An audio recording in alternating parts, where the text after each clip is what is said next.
Well, hello out there. This is Harold Papa Bear Peppers, and today I'm here. I'm making a seed mix that I found has really worked well with my seedlings, as well as something that I can blend up to move forward when they're being transplanted. So today it's going to be kind of a quick episode. Hopefully everybody's out there staying safe with this big scare that's going on. Folks, I will tell you, take it serious. You'll take this time. If you can't go to work, take this time to fix up your gardens and your greenhouse.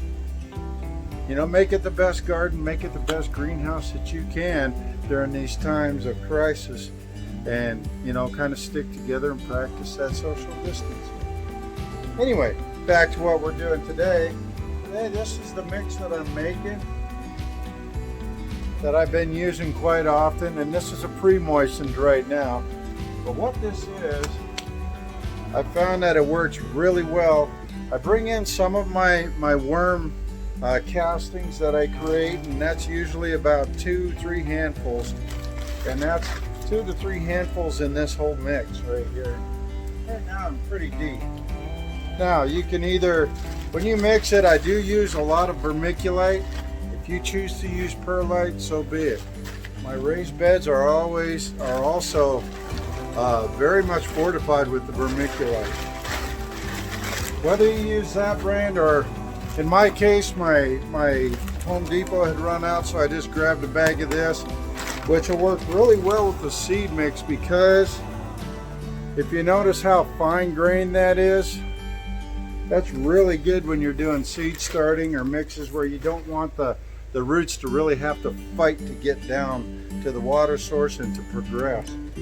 So what I got going on here though is I got 1 part of Coco Coir, and you can either do this, wet it in there in a 5-gallon bucket, wet it and break it up, which is what I have here, or you can go with something like this, which is just coir, and mix this into there. Either way, whatever's going to work for you. Very much a moisture holding type of material. Now on top of that, I've got 1 part of the Coco Coir, and I've got 1 part of this Canadian Peat Sphagnum. Alright, that's a heavy block, I'll tell you what. I think I paid $12 for that block. That's going to last me a long time, folks. So this is a way that you can make your own seed starting mix for cheap, and it works. So it's 1 equal part of each of the coir and the peat sphagnum. And then what I do is I bring in some of my soil mix, and this is just enough because of the microrrhizae that's in this, and I'm using it, that I bring in about a 1/2 part of that. I'm not going that much with my soil in there, because, and it doesn't matter what soil you use, just make sure it's not of fertilizers. You want it to be kind of neutral, not have a lot in it, because we're dealing with seed starts, we're dealing with seedling transplants, and if you go heavy on your nutrients there, you're just going to burn them and kill them. So that's a very light amount of that Sunshine number 4 mix in here, and it's all been moistened. I pre-moistened this to the point where you can see that it holds together really well. Let's take a look. It holds together, but look, it crumbles right up, and that's how you want your mix to be, where it's able to do this. This is a consolidated mix. Obviously, if you're making a bigger batch, consider this 1 bale of your coir, 1 bale of your peat, I don't know, a bag of topsoil mix if you so choose, and your I would use a medium or coarse grade vermiculite in a large mix. So what I'm adding here is 1 cup of the coir,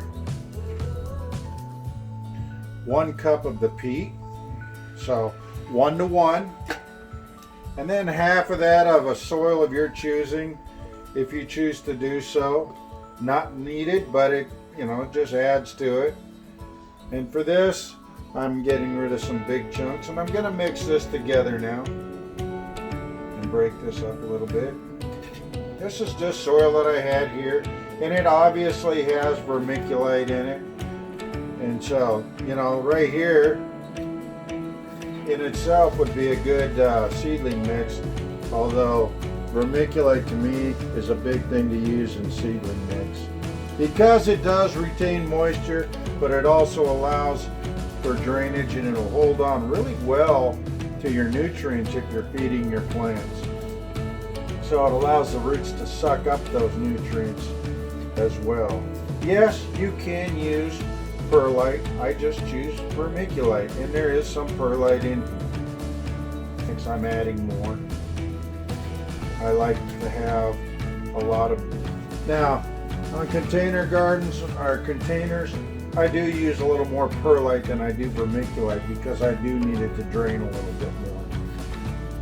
But for your seedlings and your seed mixes, this is good. So now I've got this, and this is a real dry mix right now. And this is one thing I'll show you. Like, here's a piece of perlite right here. And what is the difference? Well, if you see here how that crushes up, and it will break up. You know, you grab any piece of perlite, they're both volcanic rock, but you can break up perlite under pressure. Vermiculite doesn't break up. It's just a harder substrate, and it won't break up as much on you. So what I'm doing right now is I'm just making a seedling mix, because obviously most of us are through our seed starting. So I can take those young seedlings and put them into this mix and add. It allows me to control the amount of nutrients that I'm putting into my soil. And now I'm adding water to get it to come together. You can see this has come together pretty well. And I'm not going to get it saturated. I'm getting it damp, folks. I'm not going to over water it. But you can see here how this clumps together. Let me go ahead and make sure I'm mixed really well. And what you can see here is, see how it'll come together? But watch. Watch how easy it breaks right up. That's a good seedling mix, seed starting mix, because it allows your roots to just drive right through it. And as they're driving through it in all this vermiculite that's in there, or perlite, it allows, in vermiculite, in that case though, it allows the roots to absorb nutrients that has been stored in the vermiculite. So it's a good mix. So again, now you can add, if you want, some, and I do add worm castings to this, and I haven't yet, but let me show you that. That's all the worm castings I'm going to add to this particular mix. Your amount of worm castings doesn't have to be heavy. Not at this point. You can add more or less if you want, but really you don't need a lot of worm castings at this point. Just not needed. These seedlings, they're still going in this way. I'm still controlling. I'll still be adding worm tea to this and other nutrients, but on a very low dose basis, and this allows me to control that a lot more. Again, look at it. It really, I can squeeze hard and I can get drops out of that. I don't know if you can see it, but it's very little. And then when I break it up, it just falls right apart. That's what you want in your seedling mix. It allows it to, the vermiculite will hold moisture better. It won't allow it to dry out quite as quick. It's a slower drying process. So you don't have to worry about being gone for a short amount of time. And your seedlings. Now as you get a little further on, there's something I like to use, and this is in all my raised beds, and this is just a local blend. It's a Cedar Grove Booster Blend. What is it? It's a mixture of compost and cow manure. And I've got that out there in my raised beds along with some of the alfalfa meal. and that works well too because of its growth hormone. You definitely want to have some alfalfa meal in there.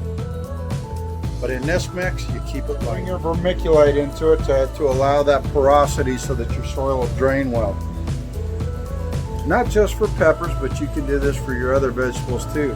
And during this time, I also have one of my beds out here that's dedicated to just doing my vegetables too. So my greenhouse is thriving now. It's really starting to take off. I'll take you in there really quick and I'll give you a quick overview of what's going on there. Finally got the heat going really well, so hopefully I can keep you going on this, and we'll move on into the greenhouse. It's really crazy in there right now with everything going on. You can see in here I've just got a multitude of things going on. Over there is my microgreens that are growing. Obviously I've got my pepper plants here. These cups right down here, I'm getting them warm and ready to accept, and that's that mix right there. I'm getting them ready and warm to accept all these little seedlings here that I gotta break up. Up here I've got my tomato plants. Right here I've got my broccoli going. Kale's just about to pop, and my romaine lettuce. And over here I've got my zucchini and my cucumbers going. And just to show you what I mean, this is that mix what's going, and these little fellas here have not been going very long in here. I would say they're on day 4, and they're shooting out of there like crazy. And that's that new soil mix that I started, that I just showed you guys how I'm doing, and it's really taken off. Temperatures in the greenhouse right now, pretty nice. 75 degrees. Humidity's a little low, but it'll change over here in a minute. Got the auto vent openers up here, and that tells you how warm it really is in here, because they open at 70 and they're popped open, both of them. So we got a lot going on in here. Got my little down here, my little computer fans going, and during the night I've got a heater down there that I run just to keep things nice and warm in here. So I'm averaging pretty good temperatures, probably about 62 at night and 80 to 90 during the day. It's getting warm. The babies down here are loving it. I'm running my early in the day, in the morning, I'm running my Spider Farmer 2000 and my Spider Farmer 1000, just so I can extend the daylight. So here's my little surprise. This is a chocolate champion from last year, and hopefully you can see my little starts right here. Got a start right there and right over here. She's starting to come back. This is my overwinter chocolate champion, really starting to kick back in now. I've been giving it some fertilizer, so now it's kicking back around. So anyway, I thought I'd come in and show you guys this seed starting mix, and if you've been having any issues, I know I had a cold front that really put a damper on my pepper plants early in the season, but this seed starting mix right here has been really good, really fast. Once those seedlings start to pop up and they start getting their real leaves, start putting in a really low dose of your nutrients. And what I mean by that is whatever it says that you're supposed to put it down in, like 1 tablespoon per gallon, break that down to maybe 1/4 tablespoon per gallon, if not just a little bit less on those seedlings, because you're gonna get them into that fertilizer. And whether you're using your worm tea, you know, keep it a little light on that too. Bottom feed, bottom water as much as you can. These plants in here that I'm doing, they're all getting fed from the bottom. I want the roots to reach down. I want the moisture to wick up. So, well, out here in the greenhouse during this really trying time in the world, your social distancing, and stay safe out there. Go in there and work on your garden. All right, go work on your raised beds. I got 2 of my raised beds are completely ready. All I gotta do is put the irrigation down on these these little bad mama jamas, and I'm gonna be ready to plant. That one here, I got the back one amended. Actually got some bush beans in back there. Got that bed all amended there. That was the new one I did this year. So yeah, gonna have some really good growing this year. Get out there. Get out into your yard. Do some work out there. Do some work in your house. Do something to use that time efficiently and make the most of it. Hey, this is Harold with Papa Bear Peppers. Y'all stay safe out there and take care.